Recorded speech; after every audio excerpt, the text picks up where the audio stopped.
어둠의 3요소, 다크트라이에드는 범죄 심리학 용어로 사회적으로 또 인간적으로 바람직하지 않은 행동을 보이는 세 가지 성격 유형을 말합니다.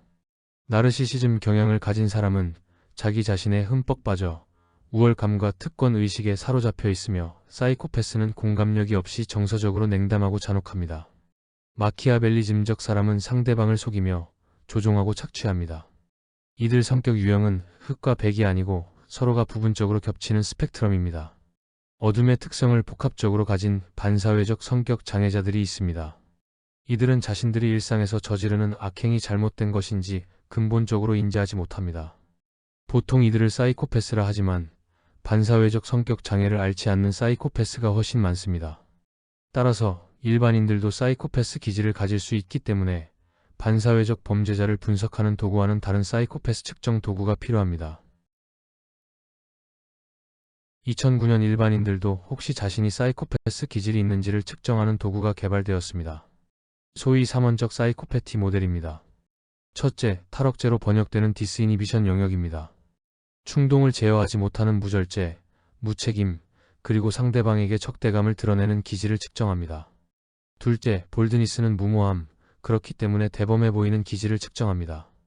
이 영역에 높은 점수를 가진 사람은 이를 추진하는 데에 있어서 지배력과 집요함을 드러내며 감정적인 동요 없이 악행을 저지릅니다. 셋째, 미인리스는 비열함으로 정직하지 못하고 공감하지 못하며 파괴적인 공격성을 나타내는 기질을 측정합니다.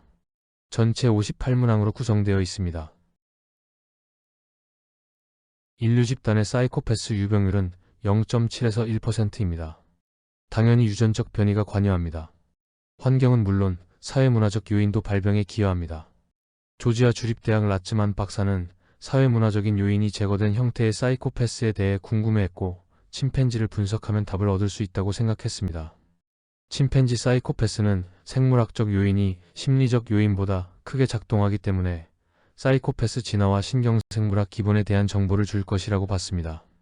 그는 2015년 동물원 침팬지 238마리를 대상으로 그들을 돌보는 관리사의 도움으로 총 18개 문항을 추려 침팬지용 3원적 사이코패시 측정 도구를 완성합니다. 이를 통해 사회문화적 족쇄가 풀렸을 때 인간에게서 나타나는 적나라한 형태의 사이코패스 특성이 어떠한 것인지를 분석할 수 있게 됩니다. 바로 무절제, 무모함, 그리고 비열함입니다. 인간임에도 불구하고 침팬지 수준의 순수한 사이코패스 특성을 나타내는 개인은 사회로부터 격리해야 할 것입니다. 라츠만 박사는 측정 도구로 구분해낸 침팬지의 사이코패스 성향에는 과연 유전적인 변이가 반영되는지를 증명해야 했습니다. 그래야만 3원 측정 도구의 신빙성이 인정받을 수 있습니다. 그는 바소프레신 수용체 유전자에서의 변이를 추적하여 2017년 실제로 그렇다는 연구 결과를 발표합니다. 엄마 품에서 키워진 침팬지 새끼들에서는 바소프레신 수용체 유전자의 RS3 변이 다양성이 존재하며 암컷 수컷 모두에서 충동적인 무절제 특성을 나타나게 합니다. 반면 무모성이나 공격성은 수컷에게만 나타납니다. 한편 생후 3년간 보육시설에서 키워진 침팬지 새끼들에서는 바소프레신 수용체 프로모터의 다양성이 존재하지 않습니다. 바소프레신은 사이코패스 관련 사회성 행동에 관여하는 신경호르몬이며 그의 수용체 변이는 침팬지 충동적인 공격성에 관여한다는 보고가 있습니다. 바소프레신은 들쥐의 뇌에서도 작용하여 사회적 유대감 형성에 관여합니다. 흥미롭게도 바소프레신 수용체 프로모터의 변이는 짝결속과 자식 돌봄 행동을 바꿉니다.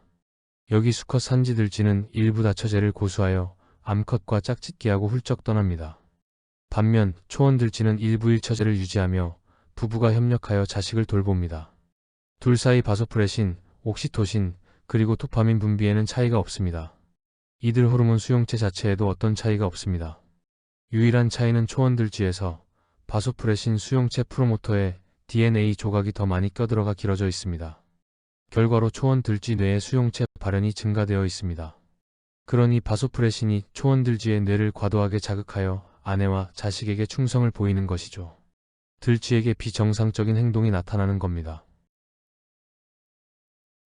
그런데 좋은 남편 성향의 초원 들쥐 수컷은 걱정이 많고 자기 방어적이며 또 공격적입니다. 낯가림이 심해 다른 암컷이 집적되면 화를 냅니다. 그리고 짝이 죽더라도 다시 장가를 가지 않습니다. 초원 들쥐의 짝결 속력 이면에는 새로움을 두려워하는 굳어진 완고함이 자리합니다. 동물의 행동을 사람에게 투영하기에는 좀 그렇지만 부부 사이의 사랑은 겉보기이며 지배적이며 일방향적인 구속일 수 있습니다. 이건 역시 사이코패스의 특징입니다. 바소풀의 신 수용체 유전자의 프로모터 변이는 분을 참지 못해 고함 지르는 행동에 관여합니다. 심리학에서 분출 행동을 정의하는데 그 중에는 공격성, 감정 조절 및 자기 조절 실패, 과잉 행동 그리고 충동성 등입니다. 2018년 미국 보건원의 골드만 박사 연구팀은 심한 분출 행동과 다양한 심적 장애를 보이는 661명의 핀란드 코호트 구성원의 유전체를 분석하였습니다. 결과로 그간 정의가 덜 되었던 1개에서 6개 미만의 짧은 반복 서열, 즉 STR 변이가 바소풀의 신 수용체 프로모터 부위에 존재하며 이 STR이 분출 행동을 매개한다는 사실을 밝혔습니다. 어린 시절 정서적 학대와 폭력 노출은 숨겨진 사이코패스 성향을 밖으로 드러나게 합니다. 사이코패스 기질을 가지고 있더라도 반사회적 성격 장애로 발전되지 않는 이유는 환경 때문입니다. 그 역도 성립되어 드러나지 않을 수 있는데 환경 때문에 드러나는 거죠. 25년 전에 후성 유전학이 등장하면서 유전자와 환경 사이의 상호작용을 구체적으로 분석할 수 있게 됐습니다. 이제 더 이상 사이코패스가 태어나는지 혹은 만들어지는지에 대해 질문하지 않습니다. 배아 시절 자궁환경, 유아 시절 엄마의 보살핌, 유소년기 시절 정서적인 학대는 후성 유전 표지 매김으로 특정 유전자의 쓰임새에 영향을 줍니다. 정신질환과 관련된 후성 유전 연구는 대체로 원초 감정과 행동, 예를 들면 공포와 두려움, 스트레스, 폭력, 공격성, 우울감 등에 집중되어 있습니다. 복잡한 정신작용이 관여하는 사이코패스 연구는 거의 없습니다. 이유는 하부 원초 감정으로 분산되어 다루어졌으니까요. 여기서 분명히 짚고 넘어가야 할 것이 있습니다. 후성 유전 메커니즘으로 사이코패스 특징인 공격성이나 무모함 혹은 무절제 특징이 어른이 되어 나타났다면 그것은 순전히 당사자 책임입니다. 내가 지금의 나로 있는 것은 후성 유전 때문입니다. 폭음은 불안을 유도하고 폭음 사이클로 빠지게 합니다. 술은 우리를 기분 좋게 하며 스트레스를 날립니다. 그런데 뇌의 스트레스와 불안감을 조장하기도 합니다. 특히 폭음하는 경우 그렇습니다. 이러한 불안감은 술을 더 먹음으로써 해소됩니다. 그런데 그때뿐 다시 불안과 우울에 빠집니다. 또 술을 먹습니다. 폭음 사이클이 돌아가게 되는 거죠. 폭음 사이클로 들어가는 신경생물학 기작이 2015년 네이처 뉴로사이언스에 발표되었습니다. 그 기작은 이렇습니다. 우선 술을 먹고 난 후에 불안감이 스며드는 이유는 불안감 억제 뉴런의 활성이 줄어들었기 때문입니다. 대신에 이와 음양 조절 관계에 있는 스트레스 유도 뉴런의 활성이 증가됩니다. 결과로 불안감을 달래기 위해 술을 먹게 됩니다. 폭음자나 알코올 중독자에서 나타나는 증세입니다. 다시 술을 먹게 되면 여기 불안감 억제 뉴런의 활성이 크게 증가되고 스트레스 유도 뉴런 표면의 가바 수용체 발현이 늘어납니다. 이러한 가바 신호가 스트레스 유도 뉴런의 활성화를 막습니다. 결과로 기분이 업되고 불안감이 사라집니다. 그러나 취한 상태에 있을 때뿐입니다. 불안감이 다시 스며들면서 술을 먹게 됩니다. 폭음, 즉 빈지 드링킹 사이클이 돌아가게 되는 거죠. 자, 이제 본 동영상 끝맺음 단계로 들어갑니다. 3분 정도 걸리는데 주제는 반사회성 성격 장애 누구에게 책임을 물을 것인가입니다. 진화론의 유혹 저자 윌슨 교수는 진화론은 생물학의 범주를 벗어나 인간사를 이해할 수 있는 이론이라 말합니다. 이 책 14장에 내가 살인자가 되지 않는 이유라는 제목으로 마고 윌슨과 마틴 달리의 1997년 논문 내용을 소개했습니다. 사회 현상을 해석하고 책임을 묻는 데에 새로운 시각을 열어줍니다. 한번 들어가 보죠. 시카고는 77개의 구로 나누어져 있는데 구별로 기대 수명과 생활 수준 격차가 상당히 크다. 1988에서 93년 사이 지역별 통계 자료를 보면 빈민 지역은 부유한 지역보다 사망률이 100배 이상 높다. 남자들의 기대 수명은 빈민 지역은 54세, 부자 지역은 77세이다. 빈민가 남성은 살인과 사고, 자살로 젊은 나이에 일찍 죽는다. 빈민가 여성은 첫 아기를 일찍 가지는데 30살까지의 출산력은 빈곤 지역이건 부자 지역이건 차이가 없다. 젊은이들에게서 나타나는 이러한 현상을 어떻게 해석할 것인가?